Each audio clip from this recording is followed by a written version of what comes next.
All I right, don't, Ken. yeah. Can you, first of all, just tell us what you know about what happened with Blue Origin's rocket tonight? Okay, roughly an hour ago, they were loading propellant into the rocket and had started a static fire test, which is not a launch. The rocket is sitting on the pad, and they want to ignite the engines for several seconds to test them all out to make sure everything will work for when they do do the launch in the next few weeks. That was the plan. So apparently, it exploded during that static fire test that was in progress and created a mushroom cloud and boy, a huge fireball at the pad. And I did see the video. I'm not there at the moment, um, but it is a very catastrophic event. Very bad. It's very bad for Blue Origin. Really bad for NASA because NASA needs Blue Origin for the moon program to launch robotic landers, robotic rovers, and eventually this would launch the human lander that would put our astronauts on the moon. And they were going to launch a human lander prototype next year as part of Artemis 3. That's all in question right now. And we don't know, what happened to the launch pad. It's not just the rocket, but what happened to the launch pad. And that would take, if that is destroyed or partially destroyed, which is almost certain, that's going to be another major setback because that's their only pad. So we'll have to, see what happens with that. But yeah, this was a static fire test, not a launch, but the launch was upcoming in the next couple of weeks. Can you give us the basics of Blue Origin's New Glenn rocket? When was this built and what exactly its mission was in terms of what it was getting prepared for tonight for the launch next week, and also a little bit more detail about its mission with our moon base? Yeah, the mission was going to launch some commercial communication satellites, so you could have internet from Amazon Leo, and they also launching other satellites. They had the New Glenn 3 launch just a few weeks ago, and that upper stage failed. This is the first stage they were testing. In that case, it was the upper stage, and I was there and saw that, and it was grounded by the FAA, and they just ungrounded it, 2 days ago. And so this is really bad. It's bad for the commercial companies, but it's terrible for NASA because NASA needs this rocket to send our rovers to the moon. 2 days ago, Jared Isaacman, the NASA administrator, announced Blue Origin got the contract for the lunar rovers, the manned lunar rovers that would have been used on Artemis 4. So that's not going to happen now. And SpaceX, I should say, that rocket is grounded too. The Starship was just grounded yesterday by the FAA because the problems they had on the test flight. And they had an explosion also with their first stage a few months ago. And so what actually did launch was a different first stage. They had to replace it. So, these companies have to be extremely careful when they launch these rockets, and they do these tests to make sure their operational procedures and loading and everything goes well. Clearly, something went terribly wrong here, and the consequences for NASA are just going to be catastrophic. And we don't know how long, but it's definitely going to be some extended period of time because we have to see what was the extent of the damage.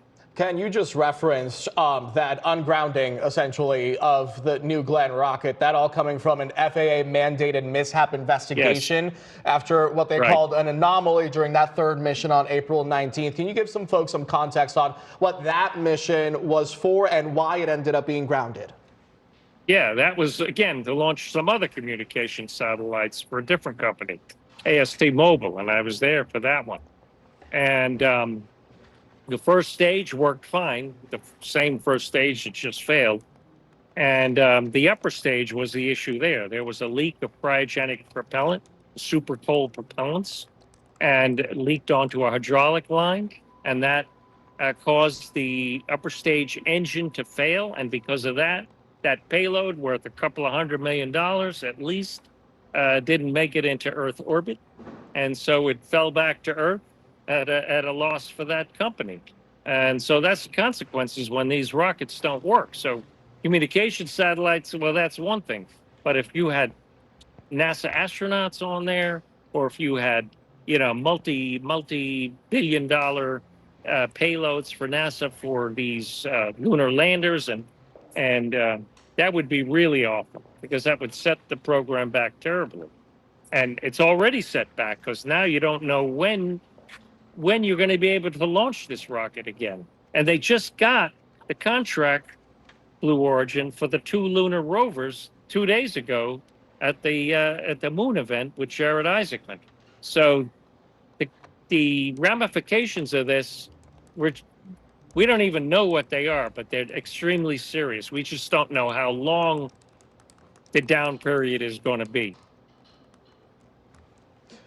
Now, Ken, we don't even have to go as far as other missions. I mean, tomorrow, both SpaceX, United Launch Alliance, ULA, they were planning on launches for the Falcon 9, the Atlas V, also from Cape Canaveral Space Force Station. Can you imagine that tonight's events would either postpone or cancel those, or might there be other paths?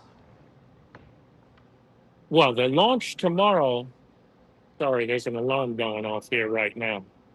Let me walk to a different spot. The launch tomorrow, okay, that stuff, has nothing to do with Blue Origin. That's ULA. That's a different rocket.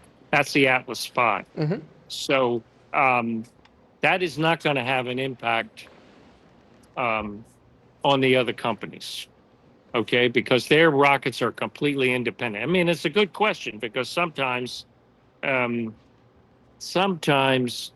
components overlap to different rockets. In this case, that's an Atlas V. Now, ULA is using the first stage engines in their Vulcan rocket, but that's not what was involved here. The Vulcan rocket was not involved in this launch tomorrow for ULA. Now, Ken, we just got word from Brevard County Emergency Services that there's no threat to the public with this explosion, and that there was actually no damage outside of the launch pad. But can you give us a little bit of insight into what the next steps are when something like this happens? This explodes. It's all hands on deck, obviously. What kind of cleanup, investigations? What happens now moving forward? Well, there has to be a massive investigation to figure out what went wrong.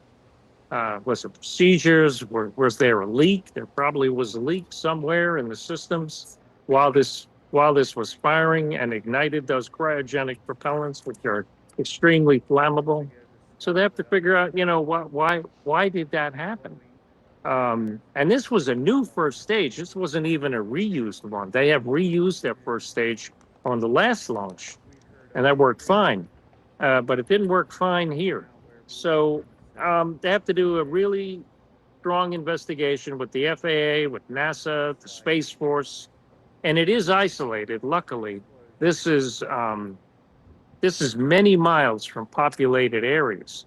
Okay, and that's why it's so that you don't want to have people, you don't want to have houses anywhere near these launch pads, just in case anything like this happens. And this is why we launch from the coast, because if the rocket explodes, it goes over the water. Whereas from Texas, this is the problem with Texas. They're launching over the Gulf, and then they have to launch in between South Florida and Cuba.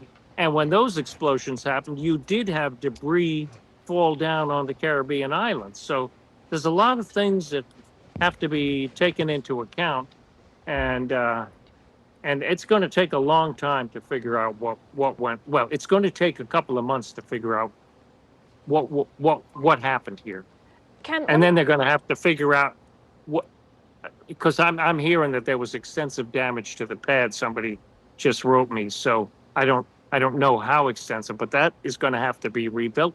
And that's going to take a lot of time, too. And this pad, you can see from Jetty Park, it's extremely obvious where it is. So it's just, it's a beautiful looking pad, and right by the Cape Canaveral Lighthouse. So, so it's not just the rocket, but it's the pad infrastructure and everything else related to that the tank farm fueling the rocket. That's going to have to see how much damage was there and what are they going to have to rebuild. When SpaceX had this issue at Pad 40 10 years ago, they had to rebuild the whole pad because it caused extreme damage. So we don't know the extent of the damage here, but that's what we have to find out. And that's what will determine how long that rocket and that pad is down and out of action. Ken, let me ask you one more question. Can we Sure. talk about the ambitious timetable that we've received from NASA for the moon mission? In your expert opinion, are we seeing little mishaps like this and explosions? Are they moving too fast? Well, you know what? That is a great question, and that is always the danger. And I always say, when you're launching rockets, you're always on the knife edge of catastrophe. You cannot cut corners. Everything has to be reliable and robust and repeatable. And anybody who thinks it's like putting fuel in your car or airline operations and routine, it will never be like that. Because this is what happens. I saw an explosion 10 years ago at NASA Wallops when engines exploded with the Antares rocket. And that was on a cargo mission to the International Space Station. So the ramifications really are far-reaching. I'm not sure. Did I answer your question? Yes, you did. We really appreciate your insight, your expertise, and your time tonight. Thank you so much, Ken. We look forward to having you on the show another time. Okay, thank you. Thanks for having me. And we want to wish all these companies good luck. And it is just, like I said, a major catastrophe from NASA because there's questions about Blue Origin's rockets and SpaceX rockets. So, oh, yeah, this is what I want to mention. What is the impact on Artemis 3? Tremendous, because they need to launch that prototype lunar lander, the Blue Moon Mark II, that's going to launch humans. That was going to launch next year on Artemis 3. That's all in question now. We don't know when that's going to happen because the rocket is not available. So I anticipate we'll be getting a new timeline. Yeah, you're going to have a new timeline. It was already really tough to make it by the end of the year. I have said that from the beginning. When this was first announced, I said to NASA, you're going to have to simplify these lunar landers in order to achieve this ambitious objective for Artemis 3 next year. I think it's a great program and it's a great target. But if you're not careful and if you press too hard, this is the result. So everything is in question with the moon program and the moon base right now from both companies, Blue Origin and SpaceX. All right, Ken Kremer, thank you so much. We appreciate your time. Absolutely. Thanks for having me. All right, Ken, thank you.